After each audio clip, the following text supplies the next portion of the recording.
This right here is a Barbie doll, a chef Barbie to be exact. And this other one here is also a Barbie. Although this one, instead of being a chef, is a doctor. Both are very similar Barbies. Although they change their outfits and accessories, the truth is that the rest looks practically the same. They measure exactly the same, they have a similar weight, and they were probably made in the same factory by the same people, with the same machines, and using the same amount of plastic or fabric for their manufacture. However, while the chef Barbie costs $15.99 on Amazon, the doctor Barbie costs $32.91, more than twice as much. But why? How is it possible that one costs so much more than the other if their production cost is the same? Or is there something we're missing? This one is for you 7-year-old girls out there. Well, Visualeconomik viewers, in this video, we explain the Barbie paradox.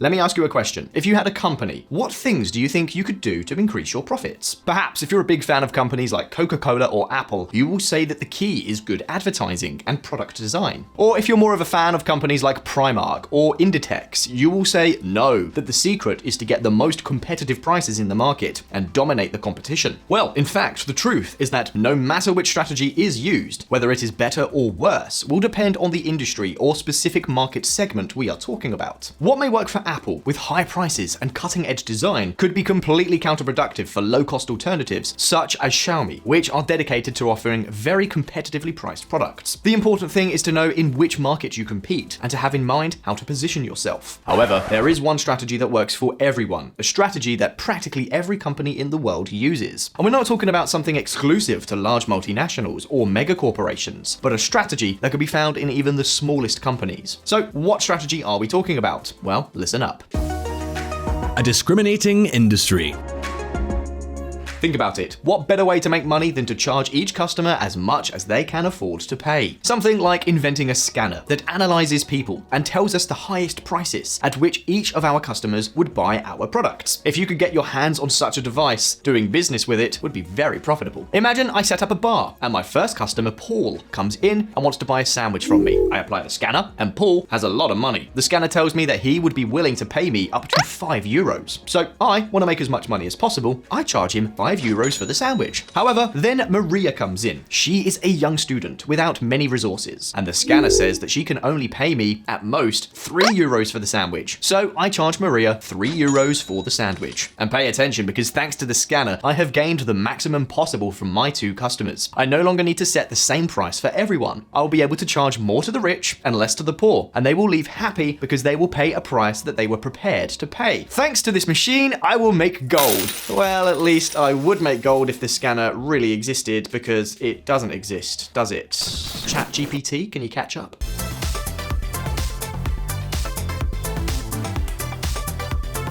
The truth is that although there is no method as effective for differentiating between customers with higher and lower purchasing power as the scanner mentioned before, what happens in the example given happens much more frequently than we might actually think. It is something that happens on a daily basis in many companies. But how can you charge different prices without any scanner to analyze who can pay more or less? Do you have to have a crystal ball to read the minds of consumers? Do you have any ideas? Returning to the example of the sandwich bar, a good solution for charging Maria less than Paul would be to apply a discount to all those who present their student card. In this way, people from groups with fewer resources could consume your product at a lower price than the rest, so that it would not be necessary to go deciphering with a scanner who can pay more and who can pay less. This strategy of setting different prices for people with more or less resources, or with different willingness to pay, is what economists call price discrimination. And in the same way that discounts can be applied to students, they can also be applied to pensioners, the unemployed, or even large families.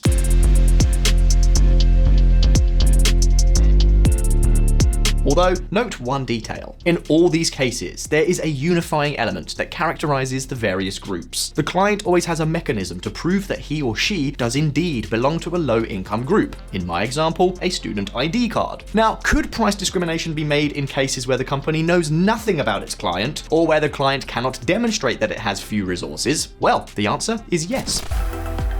Ex ante discrimination. Think of an airline. It is possible that on a flight from Madrid to New York with 200 passengers, there are at least 10 or 15 executives with a lot of money who prefer to travel very comfortably. Unlike the rest of the passengers, the executives have fairly high purchasing power, and the airline might try to charge them a higher price to make more money, just like in the case of the scanner. But here we have a problem. In an online ticket purchase, it is very difficult to know if the customer who is going to fly with your company is an executive, a student, or an unemployed person. In addition, making someone's ticket more expensive just because of their profession is something that would not only be frowned upon by many people, but would also be illegal. So the airline has to find an alternative. It has to identify the executives in a different way. It has to bait them. The question is, what could that bait be? Very simple. Hot peanuts, 20 more centimeters in the seat, better catering, and priority entry to a plane that will take off at the same time for everyone on board. Or in other words, business class. And yes, although business class is objectively better than normal class, the truth is that the benefits it brings to the customer do not represent such a high cost for the airline as to justify a price up to 10 times higher than that of a normal ticket. In reality, the objective of business class is to provide a slightly better service, but at a very inflated price, so that only those who have a lot of money and do not mind paying more can afford it. In this way, for the same flight, airlines are able to charge much higher prices to those who have more money, and it is the customers themselves who choose to pay more. It is the customers themselves who discriminate. And Visualeconomik viewers, I know what you're thinking. This is all very interesting. What does it have to do with a Barbie? Well, look at this ad. What do I wanna be? I can be a babysitter. Barbie knows when Kelly's gotta go. I can be a dentist. Dentist, I can be anything. I'm a Barbie girl. Barbie, apart from being the well-known doll that children all over the world play with, is characterized by presenting herself to them as a real role model for their adult life, particularly among girls. And note, this is not something we tell you by mere deduction. Pay attention to these words. In creating Barbie, my philosophy was that through the doll, girls could become anything they wanted to be. Barbie has always represented a woman who chooses for herself. Ruth Handler, co-founder of Mattel and creator of Barbie. As we can see, the original idea behind Barbie was for the doll to be a role model for all the girls who played with her. Her creator wanted them to understand that they could also be like the famous doll. And note, we're not necessarily referring to an aesthetic or stylistic model, but rather to a model of personal evolution and a professional career. That is why, since its creation, Barbie has released more than 200 models of dolls with various professions and from all fields. With its Barbie You Can Be Anything range, the astronaut Barbie, the boxer Barbie, the pizza chef Barbie, and so on, up to more than 200 variants. Wonder if they have a visual politic Barbie. We need to get on that, don't we? Nevertheless, don't think that trying to show Barbie as an authentic role model for girls is something that is without controversy.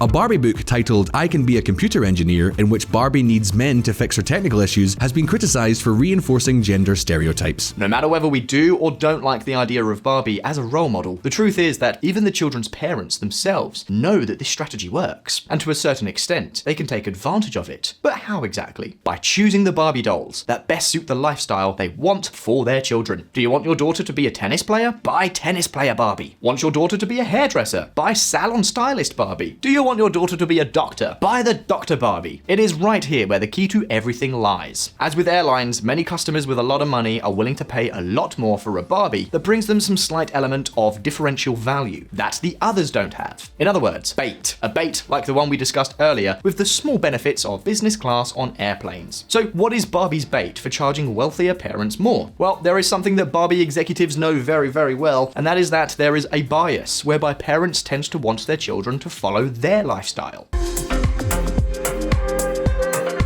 Among other things, they should be prepared to develop their own professional careers, and even more so if those careers are well paid. Careers such as doctors, engineers, businessmen, etc, etc, etc. And guess what? There just so happens to be a Barbie for each of these professions. Barbies that, of course, tend to have higher price tags than the others. If Dr. Barbie was more expensive than Chef Barbie, it was not because it was more complicated to manufacture, or that it was made with more expensive materials. If it was more expensive, it was because its buyers, many of them parents who were doctors, had more more money than the parents who bought the chef Barbie. And just like the airlines, the company took the opportunity to discriminate prices by self-selection. But at this point, I would like to ask you a few questions. What other cases of price discrimination do you know of? Do you think it's an appropriate practice on the part of companies? How would you apply price discrimination in your business? You can leave me your answers in the comments. As always, don't forget that here on Visualeconomik, we release new videos every week, so subscribe to this channel and hit the little bell so you don't miss any of our updates. If you like the video, go ahead, like it. I'll see you in the next one. All the best. See you soon.